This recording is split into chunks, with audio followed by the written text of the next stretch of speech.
साई राम। आप देख रहे हैं साई वेब टीवी शिरडी। साई की कहानी साई भक्तों के संग इस कार्यक्रम में हम आप सभी साई भक्तों का स्वागत करते हैं। शिरडी से गुरुजी प्रवीण महामुनि इनकी जुबानी साई की कहानी। ओम साई राम।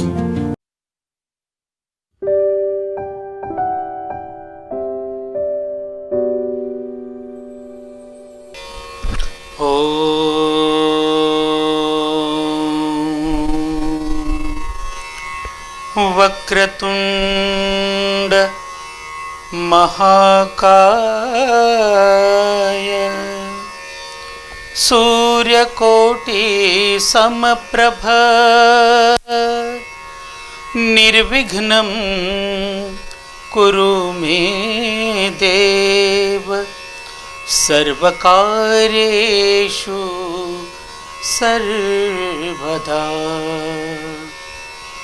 गुरुर्ब्रह्मा गुरुर्विष्णु गुरुर्देवो महेश्वर गुरुर्साक्षात् परब्रह्म तस्मै श्री गुरुवे नमः। तस्मै श्री गुरुवे नमः। तस्मै श्री गुरुवे नमः। ओम साई राम। प्रस्तुत एपिसोड में हम लोग आज इस सुंदर से एपिसोड में साई वेब टीवी शिरडी के माध्यम से साई की कहानी साई भक्तों के संग इस कार्यक्रम के माध्यम से आप सभी के साथ लगभग आज 11 एपिसोड हो रहे हैं और इसके साथ ही हमने कुछ बातें सच्चरित्र से और कुछ बातें सच्चरित्र के बाहर से उपलब्ध की और वो सभी बातें जो बाबा से रिलेटेड है वो आपके सामने प्रस्तुत करने की कोशिश की है। आइए हम लोग चांद पाटिल जी की बात कर रहे हैं, धूपखेड़ा गांव के सरपंच। और इस एपिसोड में भी हमने आगे भी चांद पाटिल के साथ क्या क्या चमत्कार हुए ये देखना है। हमने अभी तक देखा कि किस तरह से चांद पाटिल की घोड़ी खो गई। चांद पाटिल घोड़ी के पीछे दौड़ता हुआ उसे ढूंढने के लिए कहाँ कहाँ नहीं भटका। सिंदोन बिंदोन के जंगल में बाबा की और चांद पाटिल की भेंट हुई और किस तरह साईं बाबा ने चांद पाटिल को घोड़ी लौटा दी। फिर चिलम पीने का जो चमत्कार आपने सुना, साथ ही साथ में चांद पाटिल की दुर्धर बीमारी भी बाबा ने ठीक की। दोनों पैदल पैदल चीतेगांव किस तरह से आए और चीतेगांव से बाबा ने चांद पाटिल को आगे भेजा, जो कि बाबा शायद पहले से जानते थे कि चांद पाटिल के पिताजी की तबीयत अचानक खराब होने वाली है। इसलिए जानबूझ के चांद पाटिल को आगे भेजकर बाबा ने अंतर्धान होकर चांद पाटिल से भी आगे जाकर एक वैद्य के रूप में चांद पाटिल के घर में जाकर उनके पिताजी की किस तरह से जान बचाई। बाबा ऐसे ही काम करते हैं, बाबा हमेशा माध्यम बनाते हैं। बाबा चांद पाटिल के धूप गांव में तो रहे, लेकिन चांद पाटिल के घर में नहीं बैठे। एक छोटी सी जीर्ण कुटिया थी, उसमें बाबा ने अपना बसेरा रखा। वही सोते, वही खाते पीते। ये देख के चांद पाटिल भी बड़ा दुखी होता था।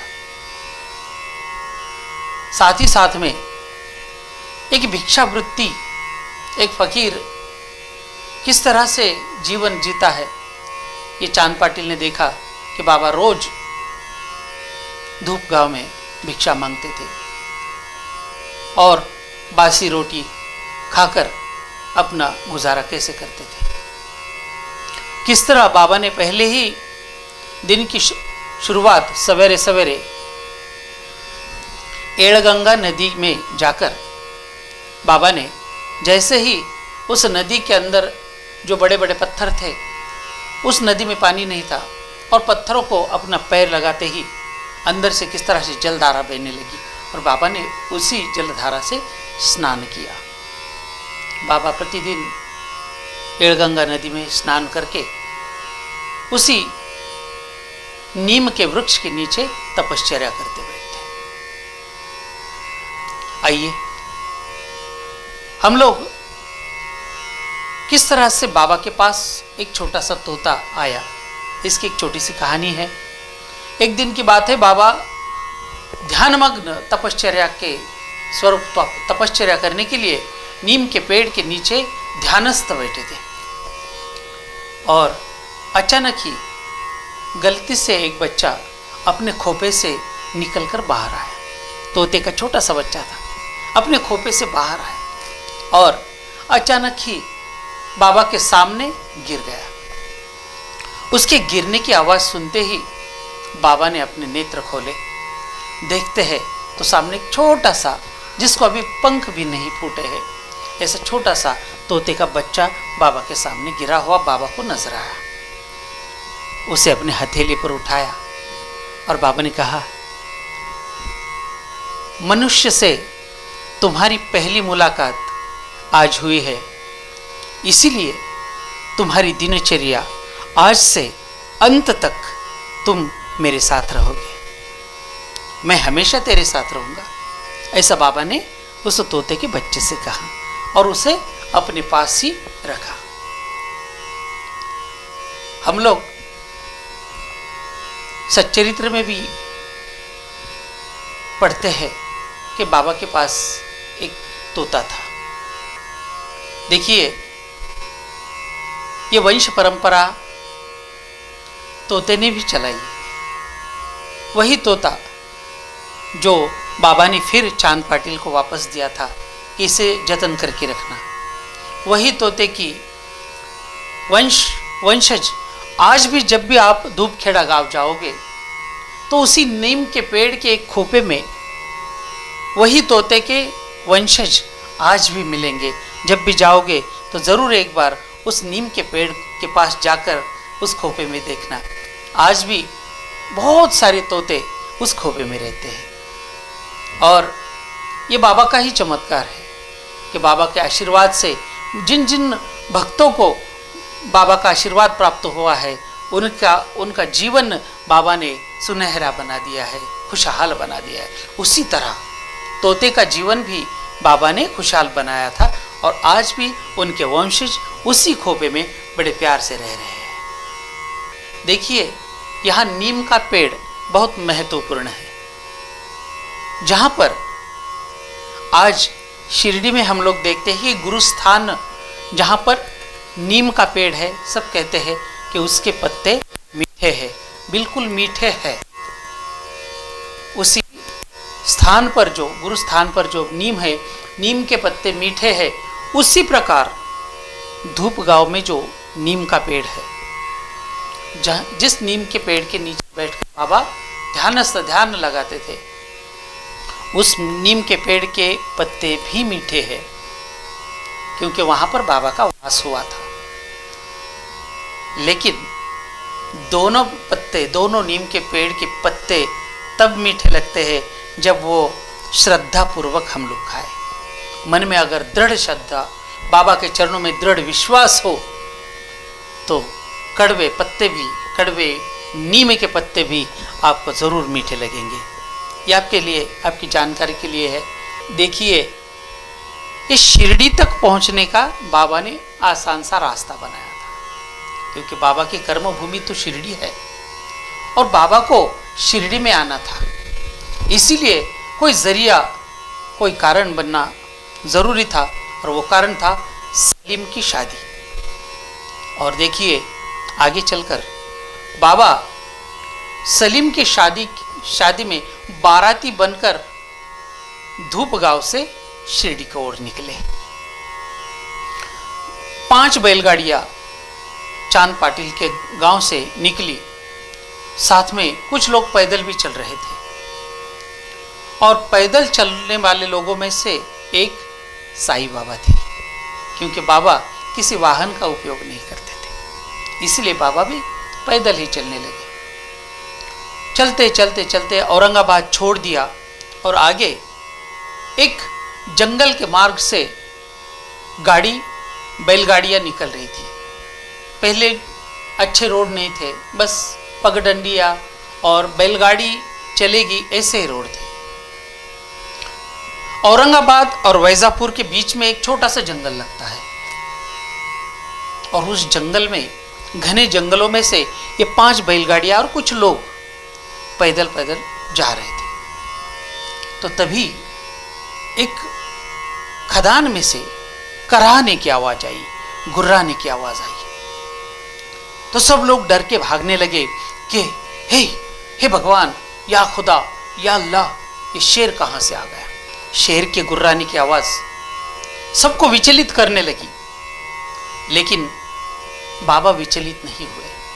उन्होंने जिस ओर से शेर की आवाज आ रही थी उस ओर एक बार देखा और वो रुक गए।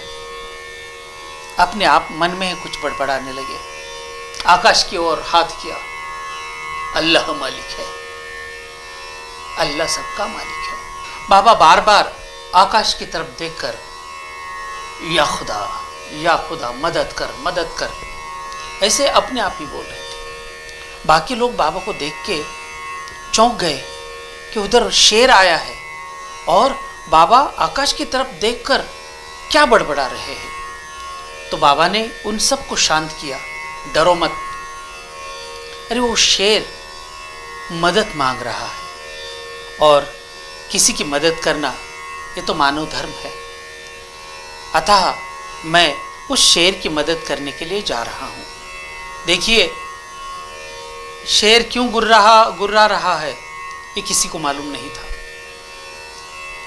लेकिन बाबा जिस तरफ से शेर की आवाज आ रही है उस तरफ निकल गए। वहां जाकर देखा तो एक शेर के पैर में, पंजे में बहुत बड़ा कांटा घुस गया था और उस कांटे के दर्द से शेर बैठकर रुदन कर रहा था, रो रहा था। ये देखने के बाद बाबा उस शेर के पास चले गए बिना डरे। वो तो परमात्मा, साईं बाबा तो परमात्मा थे। शेर ने जैसे बाबा को देखा तो थोड़ा सा गुर्राना कम कर दिया और बाबा की तरफ करुणामयी नजर से देखने लगा। बाबा ने कहा, अरे कितना दर्द हो रहा है तुझे, आओ बच्चे आओ, मैं तुम्हें ठीक कर दूंगा, चिंता ना करो। ये साईं आया है और जहां साईं आया है वहां तुम्हें डरने की कोई बात नहीं।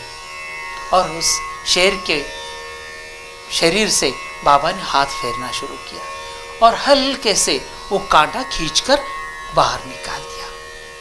एक जोरदार चिल्लाकर, कराहकर शेर ने अपनी पूंछ 2-3 बार जमीन पर पटक दी। देखो, और बाबा ने वही की मिट्टी उठाकर उस जख्म पर लगा दी और अल्लाह सबका भला करेगा ऐसा कह दिया। तभी शेर अपने स्थान पर उठ गया, उठकर खड़ा हो गया। एक बार बाबा की तरफ देखा और मुड़कर जंगल की ओर जाने लगा। कुछ अंतर चलने के बाद फिर वो शेर रुककर मुड़कर बाबा की ओर देखने लगा कि अपनी कृतज्ञता प्रकट करते हुए उसने बाबा की तरफ देखकर गुर्राया और फिर पूंछ हिलाकर जंगल में गायब हो गया। ये सब चीज, ये सब दृश्य वो बाराती, सभी बाराती देख रहे थे। सभी आश्चर्यचकित होकर देख रहे थे कि शेर ने बाबा को कुछ नहीं किया। हालांकि शेर कृतज्ञतापूर्वक बाबा की तरफ देखकर जंगल में चला गया था। बाबा फिर से बारातियों के साथ चलने लगे।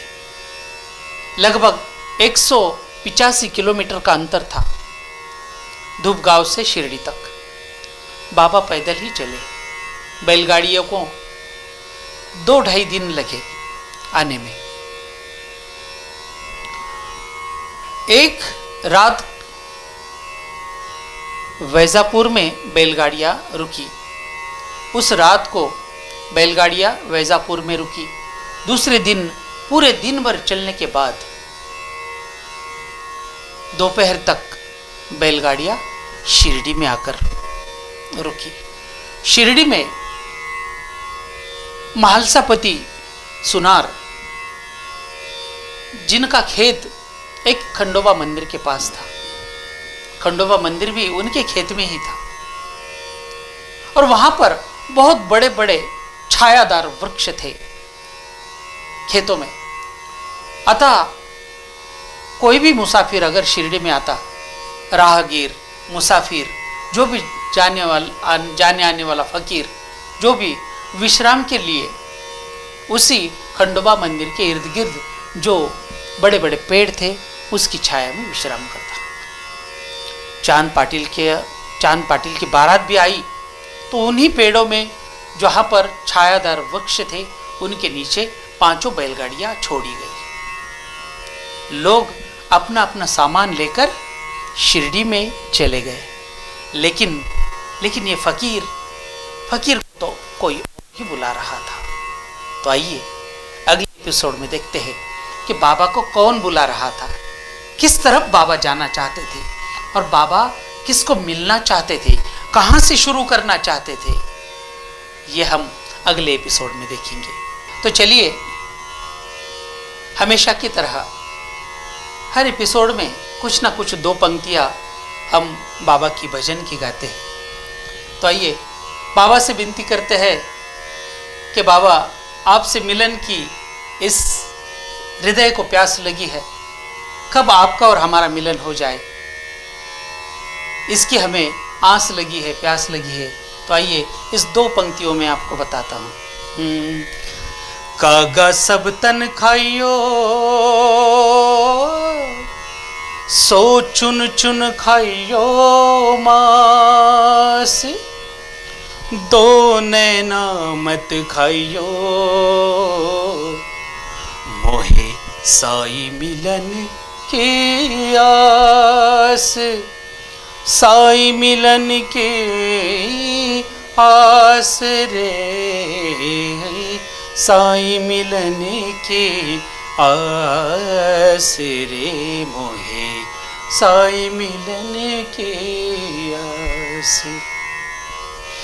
तुम तो हो सागर, मैं तो हूँ गागर, तुम तो हो सागर, मैं तो हूँ गागर, तुम तो हो ठाकुर, मैं तो हूँ चाकर, तुम तो हो ठाकुर, मैं तो हूँ चाकर, तोहरे द्वार का दास रे, तोहरे द्वार का दास रे, मोहे साई मिलन की आस रे, मोहे साई मिलन की आस, साई मिलन की आस रे, साई मिलन की आस रे, मोहे साई मिलन की आस रे, मोहे साई मिलन की आस। बाबा बस आपके मिलन की आस है, आपको रूबरू देखना चाहते हैं। ओम साई राम। तो आइए, अभी तक हमने देखा एक बाल रूप फकीर का देखा, बाल फकीर के रूप में, बाल योगी के रूप में हमने बाबा को देखा। उसके बाद जैसे शिरडी से निकल गए तो हमने देखा एक फकीर के रूप में विश्व में भ्रमण करके बाबा आए, और फिर किस तरह शिरडी में वापस आने का प्रयोजन बनाया। और शिरडी में आने के बाद इस फकीर को साई नाम मिला, और आइए अगले 60 साल शिरडी में इसी फकीर ने अपना नाम कमाया। बस भक्तों की सेवा करना यही धर्म मानकर इस फकीर ने विश्व भर के सारे भक्तों के हृदय में अपना स्थान बनाया। अनंत कोटि ब्रह्मांड के नायक, राजाओं के राजा, राजाधिराज, योगीराज, परब्रह्म, सच्चिदानंद, समर्थ सद्गुरु साईनाथ महाराज, शिरडी के साईं बाबा, सबके हृदय में अपना स्थान रखने वाले, सबको अपना प्यार देने वाले, सबको अपना दुलार देने वाले, सब पर अपनी कृपा दृष्टि रखने वाले साक्षात परम पिता परमात्मा श्री साईं बाबा। आइए शिरडी में किस तरह उनका जीवन बीता उस पर थोड़ा सा प्रकाश डालेंगे। हम लोग ये सभी चीज़ें जितनी भी हमें प्राप्त होती है ज़्यादा से ज़्यादा आपके साथ शेयर करने की कोशिश करते हैं। तो आइए साई वेब टीवी शिरडी के माध्यम से साई की कहानी साई भक्तों के संग इस कार्यक्रम के माध्यम से आप तक बाबा की बहुत सारी अनसुनी कहानियाँ पहुँचा चुके हैं और आगे भी पहुँचाते रहेंगे।